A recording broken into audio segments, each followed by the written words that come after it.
18 जून को north Atlantic समुद्र में एक छोटी सी पनडुब्बी, जिसे एक छोटी सबमरीन भी कह लीजिए, उसे पानी में उतारी गई। दरअसल उसे 12,000 फीट पानी में गहराई में जाना था, इसलिए उसके 2 घंटे का वक्त लग सकता था। 2 घंटे के ज्यादा वक्त बीत जाने के बाद उसका संपर्क टूट गया। ऐसे में जिस पनडुब्बी को पानी में उतारा गया था, उस कंपनी ने एक डिस्ट्रेस कॉल जनरेट की। अमेरिकी कोस्ट गार्ड को इस मामले में जानकारी दी गई कि एक पनडुब्बी है जिसके अंदर 5 लोग सवार हैं, वो नामी 5 लोग हैं और उनका कोई संपर्क नहीं हो पा रहा। उसके बाद अमेरिकी कोस्ट गार्ड ने अपने सहयोगी कैनेडियन कोस्ट गार्ड और यूके कोस्ट गार्ड को भी इस मामले में जानकारी दी और फिर वहां से शिप्स रवाना हुए। वो तस्वीरें दिखा देता हूं। दरअसल ये पनडुब्बी की तस्वीर है जो अंदर की, और पानी में किस तरीके से उसको जाना था, क्या कुछ करना था, वो उसके बाद की कहानी हम आपको एक के बाद एक बताएंगे सिलसिलेवार तरीके से। देखिए, ये पनडुब्बी इस तरीके की होती है जिसको ये आगे का हिस्सा दिख रहे हैं, वो अभी इससे अलग किया जाता है। उसके बाद इसको पानी में उतारा जाता है।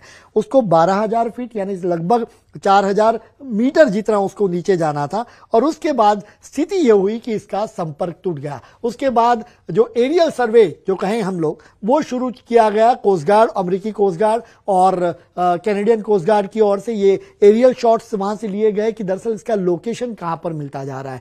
यहां पर देखिए आप, शिप्स भी जा रही है, चाहे वो यूके कोस्ट गार्ड का हो या अमेरिकी कोस्ट गार्ड, चाहे कैनेडियन कोस्ट गार्ड का। तो लगातार उस पनडुब्बी का जो लोकेशन है वो उसको मायने रखा गया और उसके इर्द गिर्द उस पनडुब्बी का संपर्क करने की कोशिश की, लेकिन वहां पर नहीं मिलना था। ये तस्वीरें आपको हम दिखा रहे हैं कि किस तरीके से उसको ट्रेस करने की कोशिश की गई। अब मैं जो वॉल पर किस तरीके से जो पनडुब्बी थी उसका नाम था पोलार प्रिंस, और पोलार प्रिंस को किस तरीके से, दरअसल ये वॉल पर ये अलग अलग जहाजों के नाम हैं, आप देखिए। और यहां पर नजर लगाइएगा, आपको यहां एटलांटिक आपको दिखेगा, वो एटलांटिक और डीप एनर्जी है। दरअसल एटलांटिक की आप जो शिप देखें, ये एटलांटिक मर्लिन, वो दरअसल कैनेडियन शिप है, वो वहां पर जा रहा है। और इस जगह पर आप नजर लगाए, पोलार प्रिंस यानी वो पनडुब्बी जो छोटी वाली थी, उसका नाम पोलार प्रिंस है। और पोलार प्रिंस का लोकेशन ये मिला, और ये लोकेशन कौन सा था? ये लोकेशन जहां पर 111 साल पहले टाइटैनिक जहाज जहां पर डूबा था, बिल्कुल उस जगह का था। यानी टाइटैनिक जिस जगह पे डूबा है, इसी जगह पर ये पनडुब्बी अंदर चले जाना और 5 लोगों का संपर्क न होना, ये अमेरिकी कोस्ट गार्ड के लिए भी चौंकाने वाला था। उसके बाद जब सर्च ऑपरेशन और बाकी सब हुआ और ये पता चल गया, तो वहां से डेब्रिज बरामद की गई। वहां से नीचे से कैनेडियन जो कोस्ट गार्ड है, उन्होंने ये डेब्रिज वहां से बरामद की। दरअसल हुआ क्या वहां पर? हुआ दरअसल ये था कि जो ये पनडुब्बी है, वो पनडुब्बी ये टाइटैनिक टूरिज्म के नाम पर जो टूरिज्म शुरू किया गया था, उन 111 साल पहले 1912 में लगभग 14-15 अप्रैल के आसपास जो टाइटैनिक जहाज डूबा था, उस जगह पर जिसका मलबा देखने के लिए टाइटैनिक टूरिज्म शुरू किया गया था। और वो टाइटैनिक टूरिज्म शुरू किया गया, उसमें ये पनडुब्बी जो ओशियन गेट नाम की एक निजी कंपनी है, वो ओशियन गेट नाम की निजी कंपनी ने ये शुरू किया था। एक छोटी सी कैप्सूल जिसे कह लीजिए, वो पनडुब्बी के फॉर्म में होता है, और उसके भीतर ये देखिए उसका जो डेब्रिज है वो उसको बाहर निकाला गया था। तो ये इसकी तस्वीर है, और ये बताता हूं मैं आपको कि किस तरीके से। और कोस्ट गार्ड ने फिर ट्वीट भी किया। कोस्ट गार्ड ने उस दिन का जो ट्वीट था उसका, वो अमेरिकी कोस्ट गार्ड के यहां पर देख लीजिए, उन्होंने अपडेट दिया है यहां पर कि remotely operated vehicle discovered a debris field Thursday approximately 1600 feet of the बो ऑफ द टाइटैनिक। यानी टाइटैनिक जो जहां था उसके इर्द गिर्द में ये डेब्रिज इसकी बरामद की गई है, और टाइटैनिक को दरअसल देखने गए थे, टाइटैनिक का जो मलबा है उसको देखने गए थे। तो ओशियन गेट नाम की एक जो कंपनी है, उस कंपनी के मालिक ने ये शुरू किया था, और ये लगभग चौथी उनकी जो कहे कि ये टूर थी वहां पर अंदर जाने की, जो प्रोफेशनल तौर पर सबको अलाउ किया जाता है। तो हाल ही के दिन में ये चौथी उनकी टूर थी, और उसके बाद ये टाइटैनिक की जो डेब्रिज देखने के लिए जो कैप्सूल गई या जो सबमरीन गई वहां पर, छोटी वाली पनडुब्बी, उसका कोई संपर्क नहीं हो पा गए, और उसमें जो 5 लोग थे, वो 5 लोगों की मौत हो गई। अब वो 5 लोग कौन थे, ये भी हम आपको तस्वीरें दिखाते। ये 5 लोग बहुत नामी लोग हैं, और उसमें भी अब अगर आप देखें तो पहला नाम है पॉल हेनरी का। ये पॉल हेनरी कौन है? तो पॉल हेनरी है वो टाइटैनिक जो शिप डूबा था 1912 में, उस समय से उसके ऊपर रिसर्च लगभग 30 से 35 साल जितना उनका अनुभव इस मामले में रहा और रिसर्च काफी उन्होंने गहरा किया था। तो वो भी इस जो कैप्सूल पनडुब्बी कहें उसके भीतर थे। उनकी इसमें मौत होने का उन्होंने ऑफिशियल अनाउंसमेंट अमेरिकी कोस्ट गार्ड की ओर से किया गया। ये तस्वीर देख रहे हैं वो शहजादा दाऊद, यानी ये पाकिस्तानी बिलियनर कहे वो है, और वहां पर वो गए थे अपने बेटे के साथ। ये है सुलेमान दाऊद जो उनका बेटा है, 19 साल का बेटा है। साथ ही में ये जो शख्सियत है जो आप नाम देख रहे हैं, ये स्कॉटन रश, ये स्कॉटन रश है, वो उन्होंने अपने ही ये जो ओशियन गेट नाम की जो कंपनी बनाई, जिन्होंने ये टाइटैनिक टूरिज्म शुरू किया था, वो टाइटैनिक टूरिज्म की ये ओनर हैं। और वो इससे पहले अपनी पत्नी विंडी के साथ 2 बार वहां पर टाइटैनिक जो टूरिज्म है उसको देख कर आए, वो मलबे को देख कर आए, नजदीक होकर देख के आए। दरअसल वहां पर क्या कुछ छिपा है। 111 साल पहले जो त्रासदी हुई थी उस समय पर, इतनी बड़ी वहां पर 1500 से ज्यादा लोग वहां पर मारे गए थे उस जहाज में जब डूबा, तब 712 से ज्यादा लोग बच भी गए थे उसमें। लेकिन उसमें जो लोग थे वो काफी रिच थे।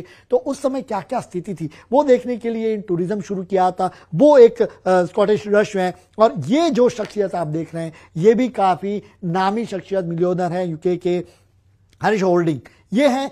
और इतने ये 5 लोग उस समय वहां पर थे। अगर वो कैप्सूल की बात की जाए, जो सबमरीन थी, छोटी सबमरीन जिसकी मैं आपको तस्वीर भी अभी दिखा रहा हूं, ये छोटी सी सबमरीन की आप तस्वीर देखें तो और पता चलेगा आपको। ये सबमर्सिबल जिसे भी कहते हैं, ये सबमर्सिबल को अगर आप मैं उसका जूम इन करके आपको दिखाऊं, देखिए ये सबमर्सिबल है, वो दरअसल 20 फुट आप कह लीजिए, ये इसकी जो चौड़ाई लंबाई जिसे कहें वो 20 फुट जितनी है, चौड़ाई है लगभग 10 फुट जितनी होती है, और उसकी थिकनेस ऊपर ही होती है वो 5 सेंटीमीटर जितनी होती है। यानी फिर इसको अलग से छोड़ दिया जाता है। ये दरअसल 2 बलून होते हैं, वो बीच तक ले जाते हैं और उसके बाद उसको छोड़ दिया जाता है। उसके साथ मैसेजेस से संपर्क में रखा जाता है, सैटेलाइट कम्युनिकेशन उनका चालू होता है, और स्टारलिंक से कनेक्शन मिल पा रहा था जिसके चलते नीचे उनका संपर्क हो रहा था। लेकिन 18 जून को जब गए उसके बाद से 2 घंटे बाद ही संपर्क टूट गया। दरअसल ये जो टाइटैनिक टूरिज्म शुरू किया इस पनडुब्बी में, उसमें दरअसल 8 घंटे का वक्त लगता है। 2 घंटे आपको जीरो से लेके, यानी पानी की सतह से लेके, अभी ये पानी की सतह पर है, और पानी की सतह यानी जो डेब्रिस गिरी है टाइटैनिक की, वो लगभग 12,000 फीट नीचे है। तो ऐसे में नीचे 12,000 फीट जाने के लिए 2 घंटे का वक्त लगता है। 2 घंटे का वक्त आपको आने के लिए लगता है, और 4 घंटे आपको इर्द गिर्द वहां पर ये घुमाते हैं डेब्रिस के लिए, क्या क्या कीजिए है क्या क्या नहीं है वो सारा कुछ दिखते हैं। और इसके लिए 2 करोड़ से ज्यादा रुपए के चार्ज लिए जाता है, और उस पर सारे पेपर पर लिखा भी जाता है, सारे टर्म्स कंडीशन पर, कि इसकी जो भी जोखिम रहेगा वो मेरे नाम पर होगा, इसलिए कोई जिम्मेवार, यानी सारी जो फॉर्मेलिटीज है पेपर की वो सारी की जाती है। पर केवल 4 घंटे का वो डेब्रिस या टाइटैनिक टूरिज्म देखने के लिए एक सपना था, और ये 5 लोग वहां पर गए नीचे, लेकिन फिर वापस नहीं आ पाए। और वहां पर ये चूंकि अब सवाल उठे कि वो जगह क्या मनहूस है, उस जगह का आपको मैं कुछ लोकेशंस भी दिखाता हूं। दरअसल टाइटैनिक डूबा था कहां, पहले आपको मैं ये टाइटैनिक की तस्वीर, पुरानी तस्वीर दिखा देता हूं। ये टाइटैनिक 1911 में जब साउथहैम्पटन से न्यूयॉर्क के लिए निकला था, यूके से न्यूयॉर्क के लिए, अमेरिका के लिए निकला था, और उस समय का सबसे बड़ा जहाज के तौर पर, काफी रिच जहाज के तौर पर इसको देखा जाता था। कहां पर डूबा था वो अगर मैं आपको चीजें बता देता हूं, तो यहां पर देखिए, आपको तस्वीरें मैं ये भी दिखा देता हूं। तो उस समय सबसे बड़ा जहाज के तौर पर इसे देखा जाता था। तो ये आपने देखी, और अब आपको ये सारी चीजें मैं दिखा रहा हूं कि कैसे वहां पर स्थिति बनती गई। और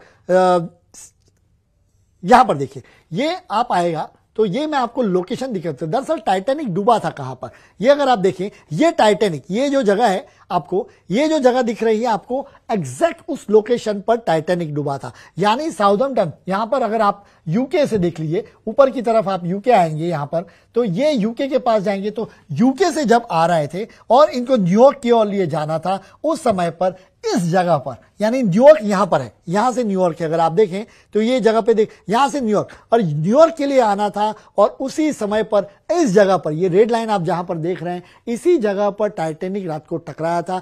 2208 लोग टाइटैनिक में सवार थे, जिसमें से लगभग 1496 लोगों ने अपनी जान गंवाई थी, और 721 लोगों बचाया गया था। तो ये टाइटैनिक का, उसके बाद चूंकि बहुत चर्चा रही थी कि यूके के बहुत रिच लोग वहां पर पहुंचे थे, और फिर वो उस जहाज में सवार थे, और वो कभी कभी न्यूयॉर्क पहुंच ही नहीं पाए। तो उस समय क्या क्या स्थिति थी वो जानने के लिए टाइटैनिक टूरिज्म शुरू किया था। लेकिन उसी जगह पर, इस जगह को अब एक मनहूस डॉट के तौर पे माना जाता है कि क्या इस जगह से गुजरना खतरे से खाली। और ये जो घटना हुई ये बिल्कुल यही दिखाता है कि जो व्यक्ति वहां पर देखने गए उनकी वहीं पे मौत हो गई। तो ये तस्वीरें बताते हैं हम आपको जिससे अंदाजा लगा। और ये तस्वीरें उसी जो छोटा जो जिसे कहे सबमरीन, वो सबमरीन है जो आजकल काफी चर्चा में है कि वहां पर 2 घंटे या कहें कि 4 घंटे का वक्त बिताने के लिए 2 करोड़ से ज्यादा का फीस इन्होंने दिया, लेकिन 5 लोग कभी वापस ही नहीं लौट पाए।